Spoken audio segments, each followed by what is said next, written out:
हरे कृष्ण। आप सभी को अक्षय तृतीया की बहुत बहुत शुभकामनाएं। कुछ तिथियां सिर्फ कैलेंडर में नहीं आती, वो जीवन में लेकर आती हैं बहुत सारा सुख और सौभाग्य भी। और जब बात हो अक्षय तृतीया की तो समझ लीजिए ये सिर्फ एक दिन नहीं बल्कि ब्रह्मा जी द्वारा रचा गया वो शुभ अवसर है जब किया गया हर पुण्य, हर दान और हर संकल्प अक्षय फल देता है। इस दिन की खास बात यह है कि आपको मुहूर्त देखने की भी जरूरत नहीं, क्योंकि ये दिन खुद एक अबूझ मुहूर्त है। और अगर इस दिन को भगवान के नाम से बिताया जाए, भगवान की कथाएं लीलाओं का श्रवण किया जाए, तो ये जीवन भर आपको अक्षय पुण्य प्रदान करता रहेगा। प्रिय श्रोताओ, आज अक्षय तृतीया के इसी शुभ अवसर पर आप सुनने वाले हैं अक्षय तृतीया की संपूर्ण कथाएं। आप सब धैर्य के साथ इन कथाओं को पूरा जरूर सुनिएगा। अक्षय तृतीया को लेकर हमारे हिंदू धर्म में कई सारी मान्यताएं प्रचलित हैं, जिनमें से पहली मान्यता के अनुसार इसी दिन भगवान विष्णु ने छठे रूप में अर्थात भगवान परशुराम के रूप में धरती पर अवतार लिया था। इसलिए इस दिन को भगवान परशुराम के प्राकट्य दिवस के रूप में भी मनाया जाता है। दूसरी मान्यता के अनुसार त्रेता युग के प्रारंभ होने पर धरती की जो सबसे पावन, सबसे पवित्र, पुण्यदायी मानी जाती है माँ गंगा नदी इसी दिन स्वर्ग लोक से धरती पर आई थी और गंगा नदी को राजा भगीरथ लेकर आए थे। इस पवित्र नदी के धरती पर आने से आज के दिन की जो पवित्रता है, शुभता है, वो और अधिक बढ़ जाती है। इसलिए अक्षय तृतीया के दिन पवित्र गंगा नदी में डुबकी लगाने से मनुष्य के सारे पाप ताप नष्ट हो जाते हैं। एक और मान्यता के अनुसार आज के दिन ही महर्षि वेद व्यास जी ने महाभारत लिखना प्रारंभ किया था और इसी दिन महाभारत के धर्मराज युधिष्ठिर को अक्षय पात्र की प्राप्ति भी हुई थी। इस अक्षय पात्र की विशेषता ये थी कि इसमें से कभी भोजन समाप्त ही नहीं होता था और इस पात्र के द्वारा धर्मराज युधिष्ठिर ने अपने राज्य के निर्धन और भूखे लोगों को भोजन देकर उनकी सहायता की थी। इसके अलावा जब पांडव वन में रहकर वनवास काट रहे थे, तब उस समय भी उनके यहाँ उनके आश्रम में आने वाले ऋषि महर्षियों का जो उन्होंने आदर सत्कार किया था, जो उनके लिए भोजन की व्यवस्था की थी, वो इसी अक्षय पात्र से की थी। कहीं कहीं ऐसी भी मान्यता है कि ये अक्षय पात्र भगवान श्री कृष्ण ने द्रौपदी को दिया था। तो है ना अक्षय तृतीया का हमारे हिंदू धर्म में विशेष महत्व। ऐसी ही एक मान्यता के अनुसार अक्षय तृतीया के दिन भगवान कृष्ण के गरीब, भगवान कृष्ण के निर्धन मित्र सुदामा, जो उनके बचपन के सखा थे, भगवान कृष्ण से मिलने के लिए पहुंचे।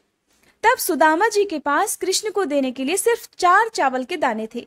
वही सुदामा जी ने भगवान कृष्ण के चरणों में अर्पित कर दिए। परंतु अपने मित्र और सबके हृदय की जानने वाले अंतर्यामी भगवान मधुसूदन सब कुछ समझ गए और उन्होंने सुदामा की गरीबी को दूर करते हुए उनकी झोपड़ी को महल में बदल दिया और उन्हें सब प्रकार की सुविधाओं से संपन्न बना दिया।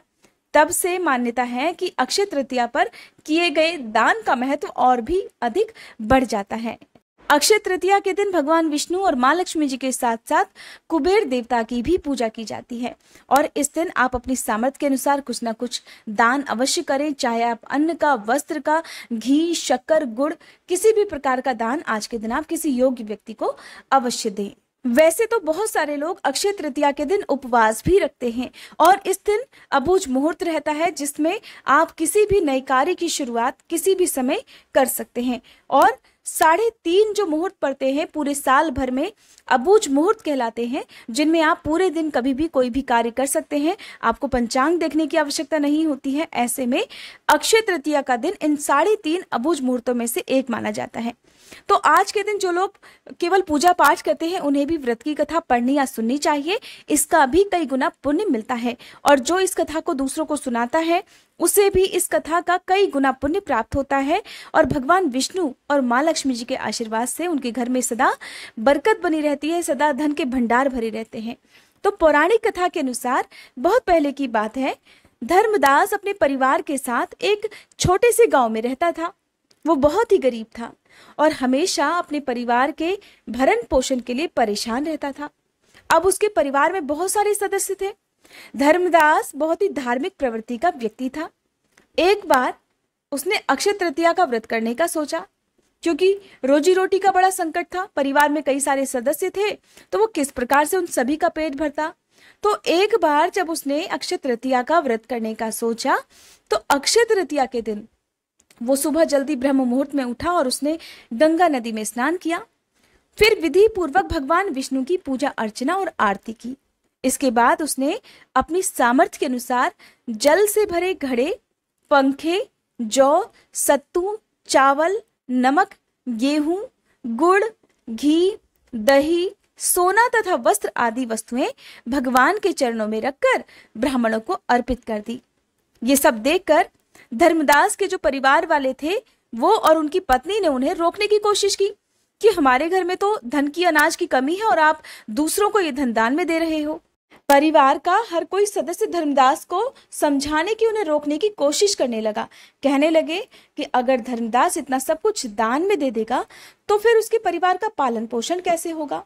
लेकिन धर्मदास अपने दान और पुण्य कर्म से बिल्कुल भी विचलित नहीं हुआ और उसने स्वेच्छा से सम्मान सहित ब्राह्मणों को इस प्रकार कई तरह का दान दे दिया। उसके जीवन में जब भी अक्षय तृतीया का पावन पर्व आया, उसने हर बार इसी विधि विधान से पूजा पाठ की और इसी प्रकार से उसने योग्य व्यक्तियों को, ब्राह्मणों को दान आदि दिया।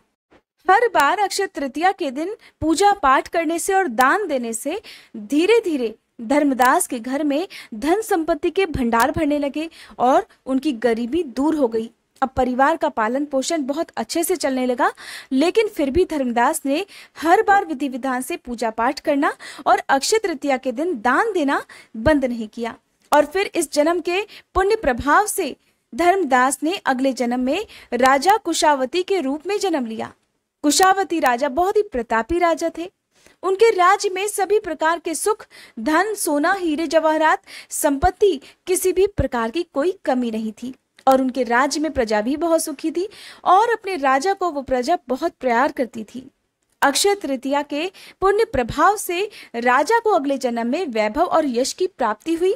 लेकिन वो कभी भी लालच के वश में नहीं हुए और न ही अपने सत्कर्म के मार्ग से विचलित हुए। इस प्रकार उन्हें सदा अक्षय तृतीया का पुण्य प्राप्त होता रहा।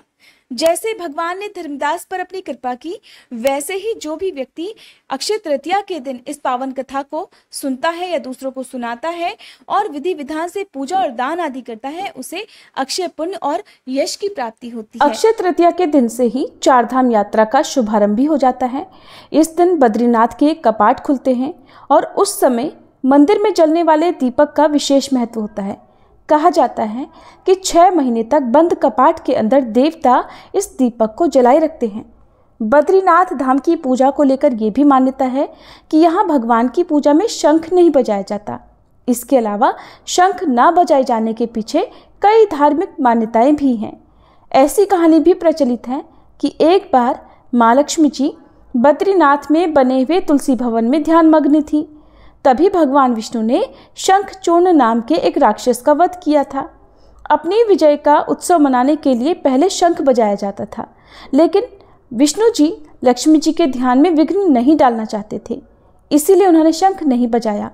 कहा जाता है कि तभी से बद्रीनाथ में शंख न बजाने की भी परंपरा है।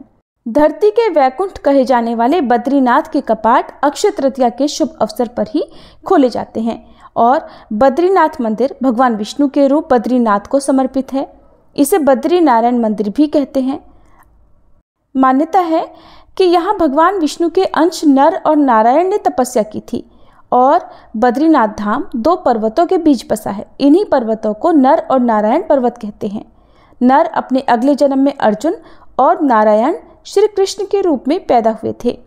इस धाम के बारे में कहा जाता है, जो जाए बद्री वो न आए ओदरी, यानी जो व्यक्ति अपने जीवन में एक बार भी बद्रीनाथ के दर्शन कर लेता है उसे माता के गर्भ में फिर नहीं आना पड़ता, यानी कि संसार के चक्र में बार बार आना जाना नहीं पड़ता, उसे मोक्ष मिल जाता है। इस धाम के बारे में ये भी मान्यता है कि ये कभी भगवान शिव का निवास स्थान था, लेकिन भगवान विष्णु ने इसे भगवान शिव से मांग लिया था। कहा जाता है कि एक बार जब भगवान विष्णु से रूठकर माँ लक्ष्मी जी अपने मायके चली गई थी, तब भगवान विष्णु यहीं आकर तपस्या करने लगे। जब माँ लक्ष्मी जी की नाराजगी दूर हुई, तब वे भगवान विष्णु को ढूंढते हुए यहाँ आई। उस समय इस स्थान का बद्री का वन यानी बेड़ फल का जंगल था। बद्री के वन में बैठकर भगवान विष्णु ने तपस्या की थी, इसलिए माँ लक्ष्मी ने भगवान विष्णु को बद्रीनाथ नाम दिया। ये थी आज की कथाएं। उम्मीद है आपको पसंद आई होंगी।